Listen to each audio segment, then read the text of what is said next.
अस्सलाम वालेकुम स्टूडेंट्स। आज हम जो टॉपिक पढ़ने जा रहे हैं वो है कॉमन जी कोड्स। तो कॉमन जी कोड्स हम लोगों ने पहले भी कुछ पढ़ लिए थे, अब हम आगे उन्हीं को कंटिन्यू करेंगे। तो सबसे पहले आज जो हमने कोड पढ़ना है वो है G28।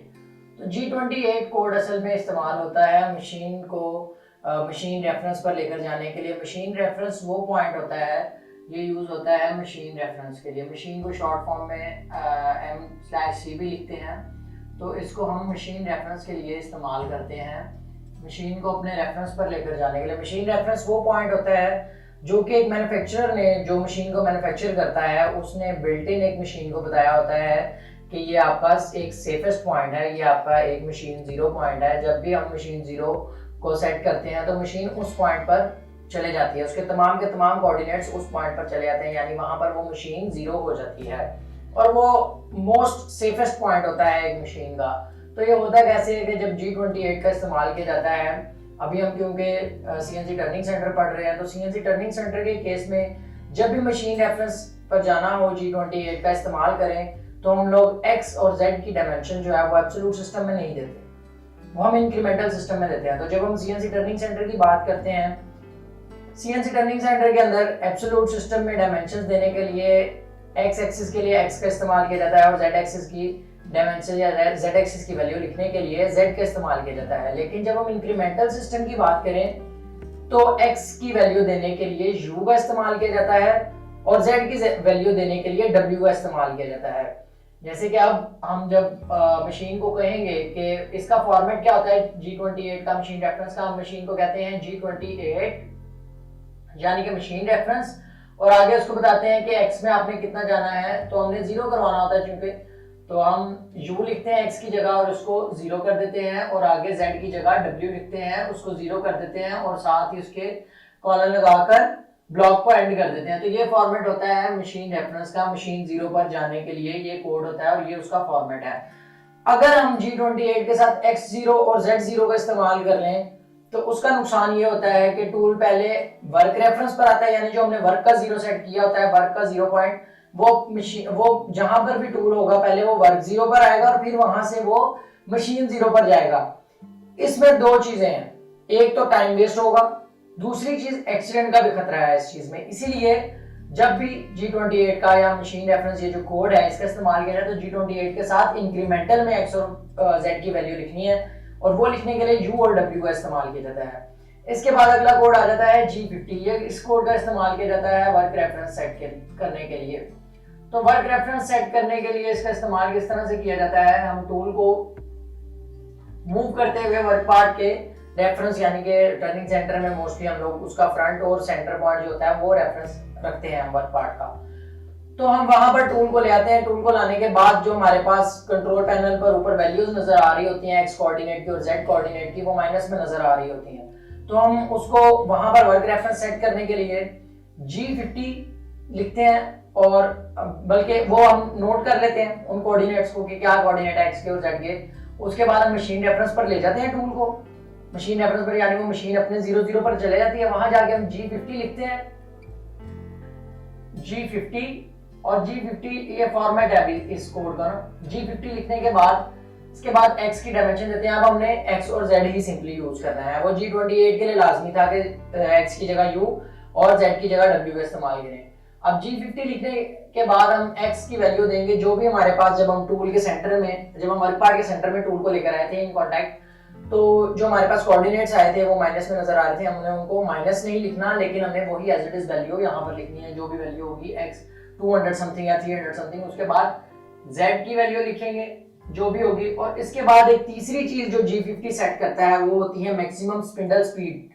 इसी कोड में, इसी एक ब्लॉक में मैक्सिमम स्पिंडल स्पीड सेट हो जाती है। स्पिंडल स्पीड सेट करने के लिए s यूज किया जाता है, s लिखकर आगे लिखने के लिए 3000 जितने भी आरपीएम लिखने हैं वो सेट करने के बाद आगे कॉलन लगाकर इस ब्लॉक को एंड कर दिया जाता है। तो ये हो गया G50 का काम। इसके बाद बात करते हैं G40 की।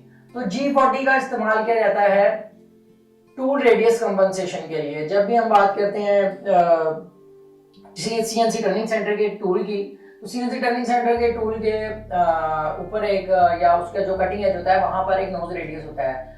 तो उस रेडियस को हमने जो है कंपनसेट करने के लिए ड्यूरिंग ऑपरेशन हम कोड इस्तेमाल करते हैं दो, G41 और G42। तो एक होता है बाईं तरफ कंपनसेट करने के लिए, एक होता है दाईं तरफ कंपनसेट करने के लिए। तो G40 का काम होता है असल में उस कंपनसेशन को कैंसिल करना, compensation cancel, tool compensation cancel है ये असल में, ठीक है, कंपनसेशन कैंसिल, ये इसका काम है। इसके बाद G41 असल में टूल कंपनसेशन को ऑन करता है और वो लेफ्ट साइड पर, लेफ्ट साइड से मुराद है एक ये वर्क पार्ट है। तो जब टूल यूं मूव कर रहा होगा तो ये इधर टूल की जो है लेफ्ट साइड, एक साइड से लेफ्ट साइड कंपनसेट होती है और दूसरी साइड से राइट साइड को कंपनसेट करना पड़ता है। तो ये लेफ्ट साइड की कंपनसेशन देगी G41, ठीक है, जबकि G42 कोड जो है ये राइट साइड से कंपनसेट करता है टूल को। इसके बाद बात करते हैं G98 की। तो G98 जो कोड होता है ये इस्तेमाल होता है फीड रेट को पर मिनट में लिखने के लिए। पर मिनट से क्या मुराद है, फीड रेट देखें हमने G21 और G20 इन दो कोड्स का इस्तेमाल किया। तो G20 जो है वो असल में इस्तेमाल होता था इंच में डायमेंशंस देने के लिए और G21 का इस्तेमाल किया जाता था मिलीमीटर्स में, यानी मैट्रिक सिस्टम में डायमेंशंस देने के लिए। तो G98 का मतलब है जब हम G98 लगाएंगे तो हमारा फीड रेट होगा मिलीमीटर पर मिनट या इंच पर मिनट। तो अब जब भी G98 का इस्तेमाल किया जाए, इसका फॉर्मेट क्या होता है, इसके साथ G21 या G20 का इस्तेमाल किया जाता है। अगर हमने इंच में काम करना है तो हम G20 और G98 कर देंगे, G20 G98 और कॉलन लगा देंगे, ये ब्लॉक एंड हो जाएगा। इसका मतलब है G20 का मतलब है इंच और G98 का मतलब है पर मिनट, यानी इंच पर मिनट, 1 इंच पर मिनट की स्पीड से, मतलब उस स्पीड से टूल मूव करेगा। इसका दूसरा तरीका मतलब दूसरी चीज जो है वो क्या है, G21 और G98। इससे क्या मतलब है, G21 से मुराद है मिलीमीटर्स में जो है फीड को देना या कोई भी जो वैल्यू है वो मिलीमीटर्स में जाए, और G98 का क्या मतलब है कि वो पर मिनट हो, यानी मिलीमीटर पर मिनट हो गया इसका मतलब। तो G99 का इस्तेमाल किया जाता है पर रेवोल्यूशन, यानी फी चक्कर में फीड रेट को देने के लिए। तो अगर G20 और G99 लिखूंगा और कॉलन लगा देता हूं तो इसका मतलब है सॉरी यहाँ हाँ ठीक है G20 और G99 लिख देता हूं तो इसका मतलब है G20 यानी ये इंच और G99 पर रेवोल्यूशन, यानी 1 इंच पर रेवोल्यूशन, 1 इंच फी चक्कर की फीड से टूल मूव करेगा। तो दूसरी चीज है अगर मैं करूं G21 और G99, तो G21 का मतलब है मिलीमीटर और G99 का मतलब है फी चक्कर, यानी कि ये 1 मिलीमीटर फी चक्कर के फीड रेट से मूव करेगा। अब बाकी आप अगर उसको 30 वैल्यू देते हैं तो वो 30 मिलीमीटर पर रेवोल्यूशन हो जाएगा। एक चक्कर जितनी देर में मुकम्मल होगा उतनी देर में 30 मिलीमीटर की जो है फीड ले चुका होगा टूल।